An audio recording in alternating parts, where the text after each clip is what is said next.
Dari kemarin Mamang pengen cobain mobil ini, mobil kecil saingannya Wuling REV. Apa bagusnya? Ceres Iwan.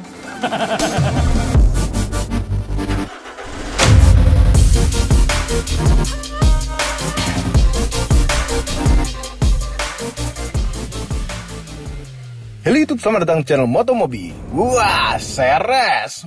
Kami jadi teringat sarapan kami. Bukan itu. Ini sebuah mobil mini elektrik dari China dengan merek Ceres yang merupakan sub-brand dari DFSK atau DFSK. Merek Ceres ini masih baru. Ya, baru lahir di tahun 2016. Namun, walaupun merek dari China, Ceres punya markas di Amerika, Santa Clara.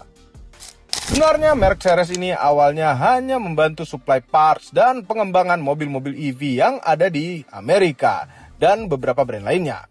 Seperti pengembangan dan supply spare parts untuk Hummer EV. Wah, dan juga supply spare parts mobil listriknya Mercedes-Benz. Dan di China sendiri membantu mengembangkan juga untuk mobil-mobil listrik dari Huawei. Menggugah sekali apabila diceritakan. Namun bagaimana kalau di Indonesia? Ceres ini cuma mengeluarkan satu seri saja. Itu pun yang termurah dan terkecil yang pernah dibuat oleh Ceres. Padahal pada belahan dunia lainnya terdapat Ceres yang bagus-bagus bentuknya. Seperti Ceres 3, Ceres 5, ataupun yang baru-baru ini muncul di Surabaya. Yes, Ceres 7. Atau sekalian masukin saja mobil listrik yang keren, hasil kolaborasi Ceres dengan Huawei, dengan seri Alto, seperti Alto M5, Alto M7, atau Alto M9.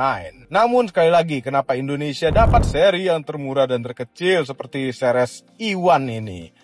Iwan, seperti nama orang. Ceres Iwan ini baru ada sejak tahun 2022 dengan nama tenar lainnya, yaitu DFSK Sokon Candy atau Vengon Mini EV Candy, permen. Bagaimana rasanya mobil ini? Reviewnya akan dilanjutkan oleh Mamang-Mamang itu. Ayo silakan Mamang-Mamang. Nah, jadi si Ceres Iwan ini adalah untuk membandingkan atau untuk menjadi lawannya Wuling REV yang tipe standar yang 200 kiloan. Nah, yang ini adalah tipe Ceres Iwan yang L-Type, yang artinya adalah range-nya adalah 220 km. Ini adalah yang paling mewah. Ada juga yang paling bawahnya, yaitu Ceres B-Type yang cuma 180 kiloan. Ini harganya 220 kalau yang ini. Yang bawahnya itu sekitar 189 jutaan. Nah, dengan yang mewah seperti ini, yang paling mewahnya, kita dapat apa aja? Apakah lebih worth it dibandingkan Wuling REV? Wuling REV lagi nggak ada dipakai Mobi, jadi nggak bisa dibandingin. Cuman kita lihat aja ya. Kan Mamang udah sering pakai juga tuh yang Wuling REV-nya. Apakah ini bisa membandingkan itu gitu? Secara desain gitu ya, sebetulnya Wuling REV Mamang lebih suka gitu. Kalau ini lebih kaku-kaku, tapi ini ke preferensi pribadi ya.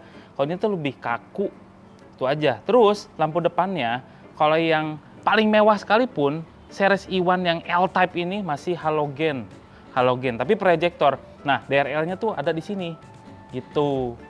Terus nggak ada radiator lah, tempat ngisi baterainya di sini, udah nggak ada fog lamp segala macem. Nah ini seneng ya, ini nih. Dia pakai yang biasa aja, yang AC charging tuh. Biasa, jadi nggak usah pakai apa namanya adaptor segala, itu lebih pusing. Nah ini pengisiannya mirip-mirip juga dengan Wuling REV yang cuma 3,3 kWh aja dia ngisinya gitu ya, 3300 watt yang masuk ke dalam si mobil. Dengan seperti itu, dengan kapasitas baterai 16,8 kWh, dia ngisinya cuma 4 sampai 4,5 jam. Sampai 90% ya. Kalau 100% mungkin lebih dari itu, bisa 6 jam kali ya. Ya, REV juga segitu sih. Terus pinggirnya. Mungil. Ini panjang ya.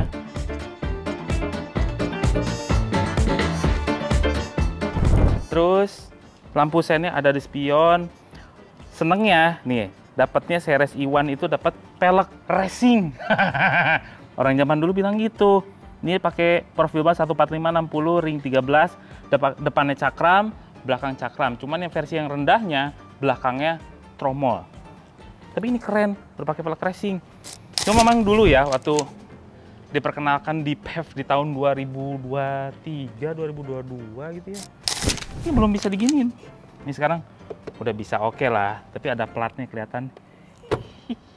Ya, tapi oke lah, udah bisa dilipat. Terus atasnya, kalau yang termewah, dapat yang namanya roof rail, yang katanya sih no load. Nggak tahu bisa dipasang atau nggak tahu tuh. Cuman kalau untuk pemanis doang boleh lah. Cuman kalau dipasang roof rack, roof box gitu ya, kita nggak tahu kekuatannya seberapa nih. Soalnya ini plastiki sekali. Temennya gitu ya, lawannya di belakangnya tuh kotak, kalau ini begini gitu ya, beda-beda sedikit sebutnya, dimensinya mirip-mirip aja. Ground clearance-nya cuma 135 mm tuh, segini kelihatan rendah banget ya kalau mobil biasa. Cuman tenang, wheelbase-nya kan ini pendek, jadi nggak akan gesrot gitu ceritanya. Selera pribadi ya, kalau Mamang sih kurang demen juga bagian belakangnya.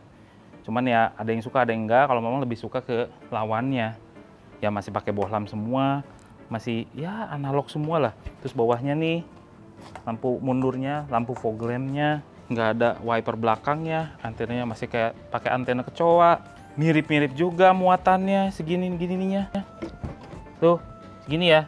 Kalau cuman 2 penumpang kita bisa bawa barang. Cuman kalau semuanya terpakai ada 4 penumpang, cuman segini-segininya bagasinya. Ya sama sih, Wuling REV juga segitu ya. Kalau masuk ke belakang, ini bisa disenderin dua-duanya. Segimana ruangannya? Ya mirip REV juga sih. Tegak, ininya ke bawah sekali. Kita lihat kayak jongkok. Terus lututnya udah mentok ke kursi depan. Dah, pemandangannya lumayan. Cuma lebih satisfying di Wuling REV karena dia kotak. Mamang bukan jualan Wuling ya. Cuman emang preferensi Mamang. Ada yang suka bentuknya yang asimetris kayak gini, ada yang kotak. Itu kalau kotak gitu ya, itu kayak lagi di pesawat terbang gitu. Ya sama aja lah duduknya. Terus barang-barang simpen mana Mang? Nggak ada, kiri kanan di tengah sini aja. Nah ini tempat duduknya kayak gini-gini. Bahannya tuh kain kayak kaos malah. Bukan kain yang biasa yang ada kita temuin di mobil-mobil. Ini bahannya mirip kaos yang nih kayak gini-gini. Ini wajib harus langsung dibungkus sama kain lagi kah apa kek gitu ya. Karena ini warnanya tuh terang sekali jadi cepet kotor. Terus pengaturan kursinya itu cuman ini aja. Dah, selesai. Terus pintu-pintu nih. Ini empuk dikit, di bawahnya ada tempat penyimpanan yang banyak sekali. Ini botol ini yang 1,5 liter masuk ke sini semua. Posisi duduknya sama, keras-kerasnya juga sama, gitu. Terus nggak ada pengaturan tilt steering teleskopik, itu nggak ada. Setirnya juga mirip-mirip. Interiornya hampir mirip. Ya speedometernya segede gini, tapi kalau Wuling ini kan nyatu ya. Kalau ini kan terpisah gitu. Material keras. Ini wood panelan. Ini juga keras semua. Ada tempat barang di sini, jaring gitu ya. Ih, udah STNK-nya. Ini atas nama pribadi ya. Oke, per tahunnya adalah Rp443.000 aja. Ya 500.000 lah ya sama ngisi listriknya tuh. Terus juga untuk tuas-tuasnya juga enak nih, mirip-mirip ya lawannya lagi. Ini nggak ada kesannya tuh kayak nggak ada tombol ya, kecuali ada setir sama yang di sini. Nah di sini tuh sebetulnya ada tombol-tombol touchscreen kapasitif gitu ya. Ini untuk pengaturan AC-nya dan segala macam. Temperaturnya juga ada di sini. Nah, ini kan nggak nunjukin temperatur ya di sini ya. Temperatur di mana, Mang? Ada di speedometer. Temperaturnya mau dingin mau enggak itu kelihatan. Tuh. Terus juga sama fan speed-nya juga ada di sini juga di speedometer. Jadi ini speedometer berfungsi untuk yang di sini juga. Modenya lengkap sampai ke front defogger segala tuh. Terus di sini adalah layar entertainment yang ternyata belum Android Auto, belum Apple CarPlay. Dia malah di speknya itu MP5, Bluetooth aja. Ya sama kayak lawannya juga sama. Nah, terus di speedometer ada apa aja, Mang? Ada sayapnya. Ada sayap, di sini ada indikator the door is open dan segala macam. Itu ada average consumption gitu ya. Kalau dipencet lagi ada energy flow segala macam lah. Oke, di sini juga ada tripnya. Ada berapa jam, terus juga berapa kilo, berapa kecepatan rata-rata, itu ada semua di sini. Ini 14,2 kWh per 100 km yang artinya bagi 3, 6. Wow. 6 km per kWh. Ya kira-kira segitu. Coba ini kondisinya lagi diem banget ya. Ini mungkin pas Mamang coba, ini bakal turun harusnya. Untuk pindahin transmisinya di sini nih. lucu ya, R gitu, terus nggak ada P-nya, nggak ada, dia pakai auto hold. Nah ini pakai yang termewah itu ada auto hold dan parking rem tangan jari. Terus udah power window gitu, ya standar sih. Ya mirip-mirip sih sebetulnya sama si lawannya, cuman ini dengan yang lebih murahnya lah dikit gitu. Tempat penyimpanan di sini, nggak ada box. Dah di atas ini ada vanity mirror yang di driver, karena biasanya yang punya mobil beginian cewek-cewek, makanya dikasihnya di sini bukan di sini. Terus lampu kabin di sebelah sini. Ini juga, oh nggak ada ini mode night and day, nggak ada tuh. Dah sesimpel itu mobilnya. Sekarang, oh Mamang pengen lihat mesinnya sih sebetulnya. Yang ini nggak ada mesinnya. Nah, cuman sekecil ini aja. Soalnya motor elektriknya itu ada di belakang ya. Harusnya belakang. Iya kan? Belakang. Jadi sini buat konverter dan segala macam itu ada di sini semua karena dia masih pakai aki itu kan. Terus bawahnya kayak untuk konverter dan buat baterainya itu ada di bagian depan. Nah, ini motor elektriknya dia punya kemampuan sampai 30 kW gitu ya. Ada versi yang lebih rendah lagi yang B-type-nya itu di sekitar 25 kW. Ini lebih gede dikit lah.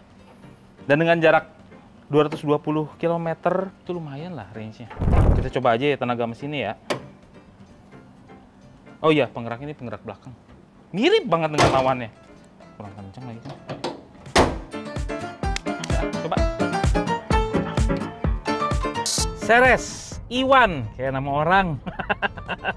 Nah ini cara nyetirnya, bantingannya juga mirip-mirip sama lawannya. Cuman ini karena si interiornya lebih berwarna cerah gitu ya, jadi kita terasa lebih fun aja gitu di dalamnya.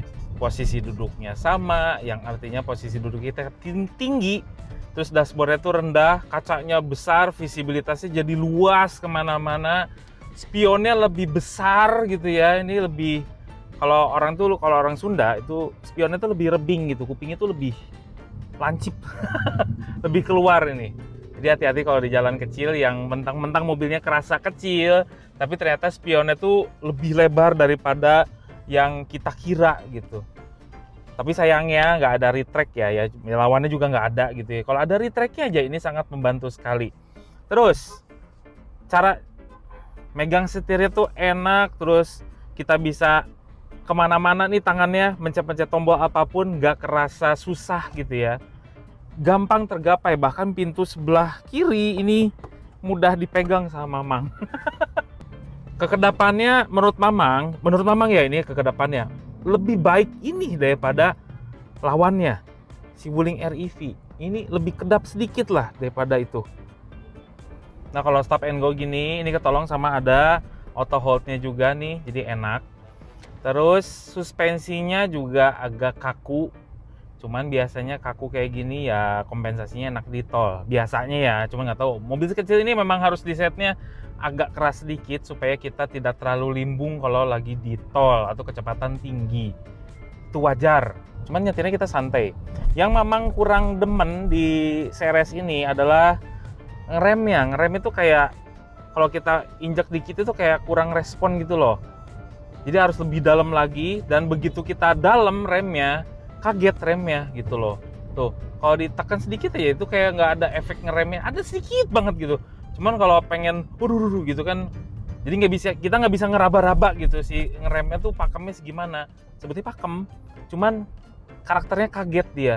Satu lagi yang memang kurang gitu ya, AC-nya kurang sejuk gitu loh. Kayak di lawannya tuh kalau di temperatur segini, fan speed segini itu udah dingin. Kalau ini tuh kayak masih kurang aja dingin sebetulnya, cuman masih kurang bisa mendinginkan maksimal. Cuman ini sebetulnya mobil kayak gini ya, itu bukan untuk keluar kota dan segala macam, bukan untuk jarak jauh. Benar-benar mobil ini untuk komuter sehari-hari di perkotaan. Kalau kita mau belanja rutin atau misalnya nganterin anak sekolah, ibu-ibu gitu ya. Terus ibu-ibu biasanya kan suka gadget tuh. Nunggu di mana? Di mobil listrik enak, nggak ada suaranya gitu. Dan nggak pakai bensin. Jadi ini merupakan pilihan yang tepat gitu untuk komuter sehari-hari. Pengen ngadem di dalam mobil gitu ya, itu bisa banget. Cuma masalahnya mobil sekecil ini itu nggak ada pengecasan yang bisa dia telan cepat gitu. Ini mirip juga dengan lawannya yang 3300 watt gitu ya masuknya. Jadinya agak lama kalau misalnya kita ngisi di SPKLU itu bisa ngabisin sejam tuh paling sedikit, sekitar 20% lah gitu ya. Ya itulah makanya. Tapi untungnya kalau ibu-ibu kalau ibu-ibu itu kan biasanya nongkrong 2 jam, 3 jam sambil ngisi di SPKLU gitu ya, SPKLU itu udah 3 jam ya penuh lah ya. Ya kalau enggak di rumah nyampe langsung dicas, besoknya udah penuh lagi. Terus driving mode-nya ada 2, ada Eco sama Sport. Jadi kalau di Eco kita gas dalam gitu ya. Jadi fungsinya si drive mode ini adalah untuk membuat respon gasnya itu lebih lambat kalau yang Eco. Jadi kalau misalnya kita tekan dalam, itu nggak terlalu menggebu-gebu keluar tenaganya gitu, gara-gara memang dilambatin gitu sama si komputernya. Cuman kalau misalnya di drive sport, wah, dikeluarin semua tenaganya. Cuman memang karakternya gini, si Iwan ini punya karakter yang kalau digas, itu nggak ngeluarin semua tenaganya, dia pelan-pelan. Kalau di bensin gitu ya, itu kayak di RPM tertentu baru dia ngeluarin semua tenaganya. Jadi responnya tuh nggak terlalu cepet gitu. Kalau misalnya di lawannya kita tekan gasnya langsung nget gitu kan. Oh ini nggak nget, dynamic gitu loh. Terus perbandingan antara Eco dan Sportnya itu lumayan kerasa bedanya, kerasa kencengnya. Jadi dari Eco ke Sport itu terasa kayak ada lonjakan tenaga sekitar 30% daripada Eco-nya gitu. Jadi nggak ada Eco normal sport, udah aja Eco sama sport aja udah gitu, nggak usah ribet-ribet. Ya udah emang gitu aja, mobil-mobil simpel perkotaan kan kayak gitu. Enak banget ini jalan sempit kayak gini, bisa kenceng. Di jalan kenceng, di jalan sempit bisa kenceng itu keren lah, nggak khawatir gitu kitanya karena mobilnya kecil. Mamang udah di tol nih, pakai mobil kecil di jalan tol itu ya seperti ini rasanya, ketembak-tembak angin gitu ya. Ya temennya juga begitu gitu, sama aja. Terus dia punya kecepatan maksimal di 106. Cuman kalau kita pakai Eco driving mode, kan driving mode-nya ada Eco sama Sport ya, dia di maksimal di 85 di speedo. Cuman ternyata kalau di Racelogy itu kecepatan aslinya cuman 79 atau sekitar 80 km per jam. Dia di limit sampai 80 km per jam. Berarti kalau top speednya paling di 100 km per jam aja. Ya kira-kira segitu lah. Deviasinya gede juga loh. Nah ini menariknya. Ceres ini agak sedikit kaku ya, karena di jalan itu lebih kaku daripada REV. Kalau di jalan tol lebih enak sedikit lah. Sekitar ya kalau sensitif banget gitu ya, lebih enak 10% daripada Wuling REV untuk di jalan tol. Cuma kalau di kota ya gitu-gitu aja lah, sama gitu ya kan, kaku-kakunya sama. Cuma kalau di jalan tol ini terasa lebih enak gitu, lebih setirnya lebih megang, terus juga suspensinya tuh lebih megang gitu ke aspal. Cuman rasa ketembak-tembak anginnya sama aja. Cuman ini rasa suspensinya tuh lebih kayak lebih yakin ini Mamang daripada REV. Nah setelah dipakai kita konstan seperti ini, speednya di 80 di tol gitu ya, average-nya tuh bisa nambah. Tadi kan 16 sekian-sekian gitu ya. Kalau sekarang kondisinya adalah 10 km per kWh. Bisa beda jauh. Kalau dipakai konstan dan eco driving begini, ini terasa lebih tidak mental-mentul dibandingkan REV ya. Kalau misalnya kita pengen akselerasi gitu, ini kan eco mode di 80 km per jaman gitu ya. Kita pengen lebih kenceng nih, pengen nyusul mobil depan, nah kasih sport. Suntikan tenaganya oke. Suntikan tenaganya kerasa sekali. Bukan di 100 km per jam. Padahal memang udah lihat di 106 km per jam di speedo. Mau dibajak sampai kapanpun gitu, kalau di eco mode udah rata lantai masih 85 di speedo. Daripada di sini 80 km per jam. Nggak bisa lebih lagi. Udah enak. Terus seneng ya, di sini kelebihannya itu ada cruise control. Asik nggak?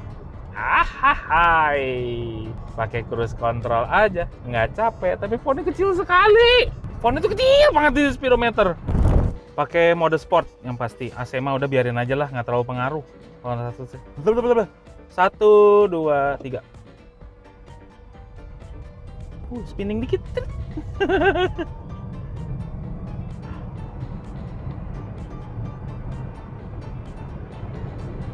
Terus, come on car. Oke, 100 di speedo. Dah, ketemu 16,05 dengan kondisi nanjak 0,2%. Ya, oke lah, 16 detik lah. Jadi sebetulnya buat siapa sih si Ceres ini? Kalau misalnya nggak kebeli yang namanya Wuling REV, ada alternatifnya. Yes, Ceres ini juga rasanya mirip, dimensinya mirip, terus juga kehematannya juga mirip. Bahkan ada beberapa yang nggak dipunyai oleh Wuling gitu ya, kayak semisal cruise control, terus juga pengisiannya udah nggak usah pakai adaptor lagi, itu udah ada di Ceres. Terus udah gitu udah pakai pelek racing lagi, kan lebih menyenangkan jadinya gitu loh. Terus kalau misalnya lagi butuh mobil yang nggak terlalu memakan konsumsi BBM yang banyak, kayaknya mobil ini tuh sangat cocok banget untuk di perkotaan. Bahkan untuk masuk ke tol sekalipun kayak gini, ini masih oke-oke aja, asal memang kita bisa menanggung beban pinggang kita. Ya agak sakit pinggang sih kalau dipakai jarak jauh sih. Cuman ya oke-oke aja lah kalau misalnya kita terpaksa harus ke Cikampek gitu ya. Pakai mobil ini memang sih kayaknya nggak ada masalah.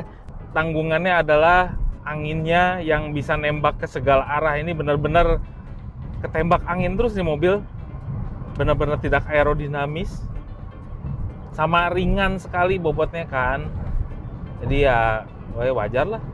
Terus masalah ini sih preferensi pribadi, desainnya nggak semua orang suka. Apakah ada yang suka Wuling RV juga sama kayak gitu, ada yang suka ada yang enggak gitu. Jadi tinggal pilih aja. Kalau misalnya pengen yang range-nya 200 kiloan, mau ini atau itu Wuling REV, ya tergantung desain, suka yang mana itu aja. Mobilnya sih mirip-mirip aja. Overall mengenai Ceres E1, cocok untuk Anda yang membutuhkan mobil listrik komuter sehari-hari untuk antar jemput anak sekolah atau aktivitas kantoran di daerah yang padat lalu lintas dan parkir yang susah, karena enak sekali pakai mobil ini parkir-parkiran. Dimensinya kecil. Namun, apakah harganya sesuai dengan apa yang ditawarkan? Kembali lagi kepada Anda. Apakah Anda suka dengan desainnya? Karena di titik ini bisa menentukan apakah Anda membeli Ceres E1 atau tidak. Karena menurut kami, di sektor lainnya mobil ini berfungsi dengan baik. Layaknya sebuah mobil biasa. Tidak ada yang unusual pada mobil ini. Atau Anda masih mempertimbangkan Wuling REV yang light? Sebenarnya mirip-mirip juga. Tapi kembali ke masalah selera desain. Harga yang ditawarkan Ceres E1 dengan tipe standar di 189 juta. Sedangkan untuk varian tertinggi di harga 219 juta on the road Jakarta. Bagaimana menurut Anda? Silahkan komentar di bawah. Semua ini adalah opini pribadi saya dan mamang-mamang itu. Kami tidak dibayar oleh siapapun dan apapun yang terlihat pada video ini. Sayang sekali. Jangan lupa tekan tombol jempol ke atas dan subscribe channel Motomobi, Omobi, dan Mesmobi apabila belum. Berikut dengan tombol loncengnya. Share video ini ke seluruh dunia melalui sosial media Anda. Dan jangan lupa follow sosial media kami semua, termasuk Instagram. Cek motomobinews.id untuk berita-berita otomotif terbaru. Terima kasih telah menonton.